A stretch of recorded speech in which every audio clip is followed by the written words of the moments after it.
Before today, 2v2 has always been a joke game mode, mostly because of the lack of stakes in the game mode, aka no ranked or trophies. Being a very unserious game mode means people did not try hard enough to figure out the meta strategies. Sure, it was used in competitive formats before, but a few matches are never enough to dictate an entire meta play style for any game mode. However, everything will change today with the release of 2v2 Ladder. Now, every player will want to try hard to get to the top, which brings the question, how different is it from 1v1s? First thing, when we start a 1v1 match, the structure of the arena sides looks like this, but for 2v2, it changes drastically. As you can clearly see, unlike 1v1, the tower troops are not the same on both sides. Normally, when you want to start first in 1v1, it wouldn't matter if you play a wizard on the right side or the left side, as it's just the same. But here, I have a princess tower, and my teammate has a cannon, so if I want to play a wizard in the back, it's best to make him cover the cannon side because it's weaker to swarms.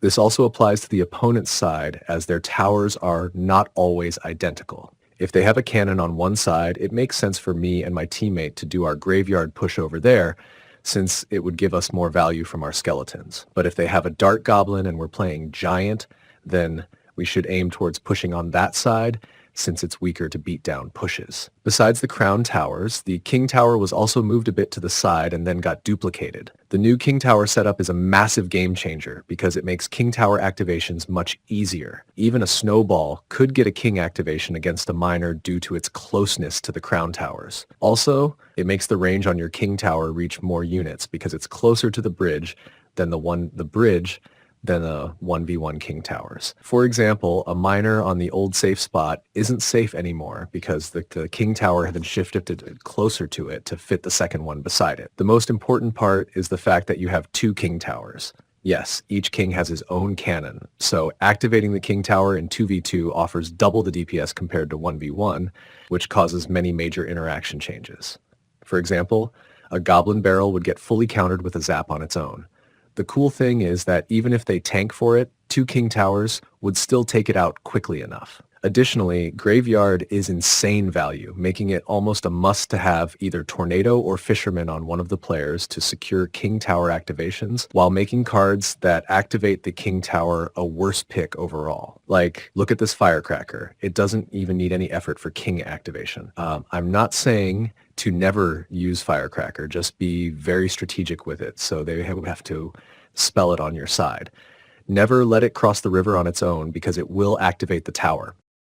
This approach works with many cards. An Electro Dragon on its own will activate the tower, but if you place an Elixir Golem in front of it, then you force the opponent to deal with it as soon as it crosses the river. Aside from the technicalities of the different tower layouts, the game still plays mostly the same with no major changes. But in 2v2, your skill is no longer the most important part. Teamwork matters much more. You can't rely only on skills like counting card cycles and Elixir because you're playing against two players at the same time. For example, if a golem gets played and then a bomber is played after it, we can't tell if the bomber is from the same deck as the golem or from the other player's deck. Therefore, we can't know when the cycle will return to the golem. You can use some clues though. For instance, if a lava hound and a cannon cart were played at the same time, you know that both players spent Elixir and were using different decks, so you could punish on the opposite lane. Other than that, there's not much you can do, so your focus should be on team synergy to avoid these kinds of situations. These issues aren't limited to using two spells on the same troop. Sometimes it might be something like a building they played that disrupts your log's pushback effect,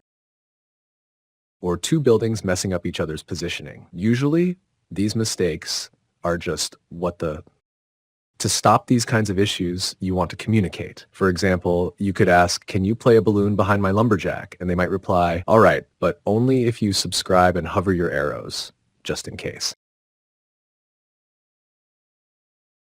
The best approach is to get on a Discord call with a friend, as real-time communication helps make your moves more synchronized, like playing as one player. But if you're with a random teammate, in-game communication still exists. Clicking on your teammate's name reveals their card cycle and elixir count, which should influence your active decisions. Knowing what they have in hand can and should influence the decisions you actively make in the game. For example, If I notice that they don't have any spells in hand and a skeleton barrel is coming our way, I can safely use Rage without worrying about double spells. Or if I see a Hog Rider in his hand, I can play my Bomber on the side as a signal for him to play his Hog Rider in front, which would make it a more coordinated and well thought out push. Aside from that, I also like to always have the card I want to play next on the field as an indicator for my random teammate, so he knows what I plan on doing next. For them, it would look like this, with some delay. That's why I try to hover the card a few seconds before I actually want to play it. Instead of tapping the lightning on the witch like this, just hover the lightning for a few seconds and hope your teammate understands what you're hinting at. The elixir count is also helpful because you wouldn't want to play a golem in the back when your teammate is at 0 elixir. Generally, I recommend being at the same elixir count as your teammate, as attacking together as a team is always more effective. You can store up to 20 elixir at a time, and defending as a team is also more effective, as one player might not have the necessary responses, which their partner can cover for.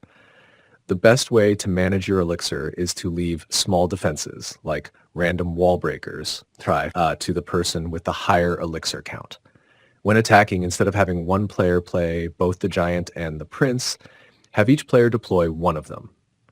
Coordinating a push isn't just good for keeping your elixir balanced, it's necessary, as it's harder to reach 10 elixir in 2v2. In 1v1 matches, elixir is generated a bit quicker, so if I push with a Sparky in the back, I can deploy a mini PKK and a goblin giant before it reaches the bridge. But in 2v2, the elixir bar is slightly slower.